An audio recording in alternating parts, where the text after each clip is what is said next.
Universal Studios in Osaka, Japan is an amazing experience. And using these tips, this experience will get even better. Because we're going to be going over why the park lies about when it opens, where you should be staying, how to get into Super Mario World twice, and a whole lot more.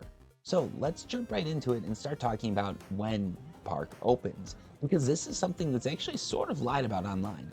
Online, it says that the park opens at 9 a.m., which officially is when it opens. However, in Japan, most theme parks open a little bit early. So the actual open time is going to vary from 8:30 a.m. to 8:45 a.m. If you're unlucky, it's going to open at 9 a.m. That is rarely the case. So what you want to do is get to the park a little bit early. My recommendation would be to arrive sometime between 7:30 a.m. and 8 a.m. This is going to guarantee that you get a spot fairly far up in line and you'll have enough time to get into Super Mario World early, which we're going to go over why this is important, but it really is, especially if you want to see it at night. Now, in addition to this, where you should stay really doesn't matter. It just depends on when you want to wake up. The hotels around the area are more expensive because they're located by Universal Studios, and Universal Studios in Osaka, Japan has an amazing subway system, or access to an amazing subway system, because it is Japan after all.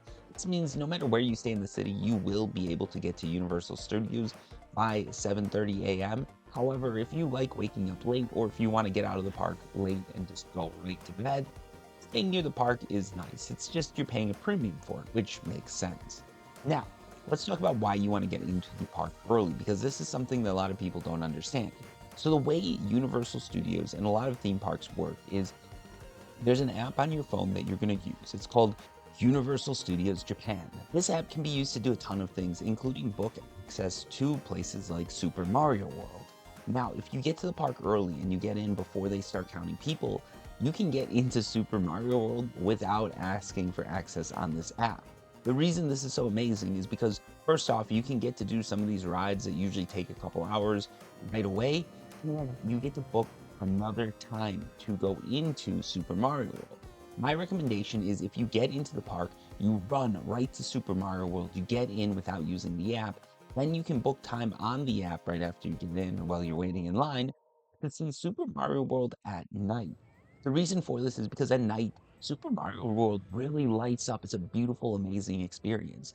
And while usually there are time slots available, if you're unlucky, you might not be able to get in a second time. So the first time going in should be in the morning, second time should be booked at night. Additionally, because we're talking about the app, it's a really good idea to have a SIM card or some sort of access to the internet because that's going to make the app work. Additionally, if you want a free SIM card, sometimes you can find deals through a website called Klook. It's a really good way to buy tickets in Japan and get sort of deals for those tickets. For Universal, they were giving out a free squirt gun, I think, when we went, but we did book our tickets through the official Universal Studios site. There's nothing wrong with doing it this way, but sometimes you get a little bit extra if you book through Klook, so it's worth looking into. Now, let's get into what you can bring into the park because a lot of people mess this up. When it comes to what you can bring in, if you have kids, you can actually bring in snacks for them. So what I'd recommend doing is if you get to the park early, maybe have one person run over to Lawson's. There's going to be a Lawson's right next door. You can run over to Lawson's. You can buy some snacks to eat in line. And additionally, you can buy some extra food for your kid. You can bring that food in, and then when they get hungry in line, you've got something to give them rather than having to run out and get popcorn or something like that. But while we're talking about food in the park, it is worth noting that the prices are actually fairly reasonable. You're not going to be charged an arm and a leg. There does feel like there might be a slight upcharge, but a lot of that's just because of everything being themed and all that. Additionally, if you're someone who likes to drink water, which most of us should be, you can get free refills. So if you just bring an empty water bottle, that's great because you can just refill this water bottle at a ton of water refill stations located throughout the theme park. And in summer, it's especially great because summer in Japan gets really hot. They stay cool in a variety of very interesting ways, including outdoor air conditioners for staff. But unfortunately, if you're stuck waiting in line, some of them can be quite brutal. Also, if you have a stroller, make sure you bring a stroller cover, as occasionally, if there is rain, you're still going to be required to park your stroller outside while you wait in line, which means you're going to be coming back to a puddle if you don't have a way to protect that stroller. Luckily, those covers can be found all over Japan, and if you're looking for a raincoat, Lawson's sells that too. Now, let's talk about the food because one of the interesting things is you can book your restaurants right when you get into the park sometimes. And if you can't book that restaurant, you need to just go and wait in line.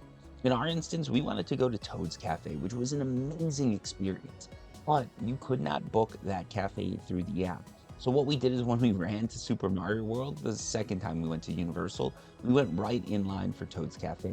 We waited a little bit and we were some of the first people into the cafe because who wants to eat lunch at 10 a.m.? Well, we did.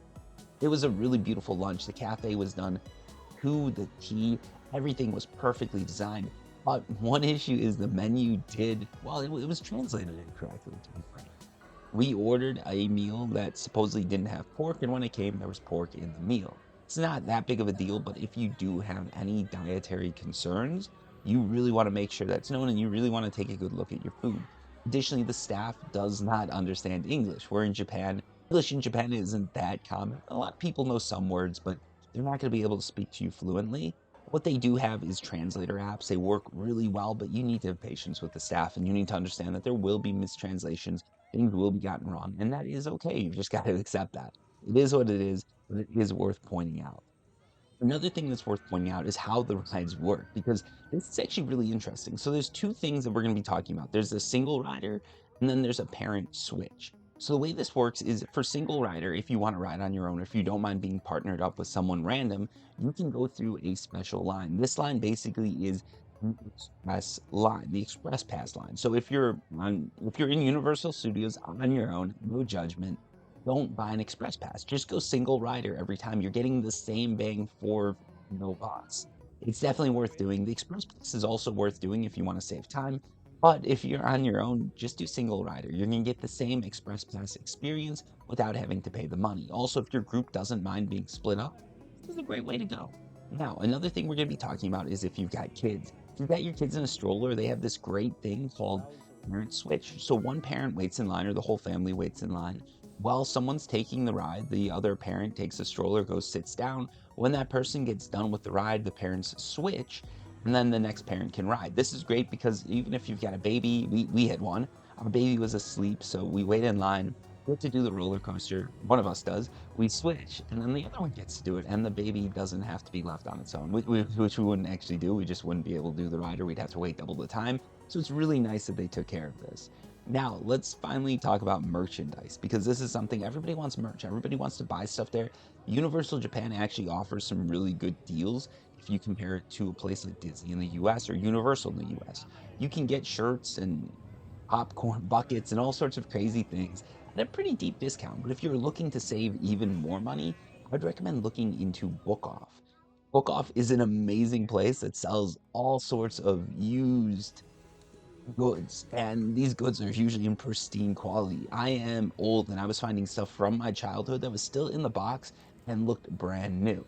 So if you're looking for goods at a discount, one recommendation would be go to Book Off. Maybe go before you go to Universal, see if there's something that you like. Go to Universal, then try to go back to Book Off and buy it. It is used, so things could be broken. It's going to be a little bit older, but if you don't mind that, you can get some really cool popcorn buckets at a pretty steep discount. That said, though, if you want something to remind you of your time at Universal and you want something that's new, you're going to have to buy it at the park. Things at Book Off usually take a couple years to get there, so you're going to be getting the old items rather than the things that are currently being sold. And if all of this seems way too overwhelming to you, there's one thing I've got to say. You're in Osaka, you're in Japan. It's an amazing country, a peaceful country, a country that is designed to make sure that everybody makes it out of every experience alive. You're going to have a great time. It's an amazing park. And even if you don't follow these tips, it's still going to be an amazing experience. Enjoy your adventure in Osaka and beyond.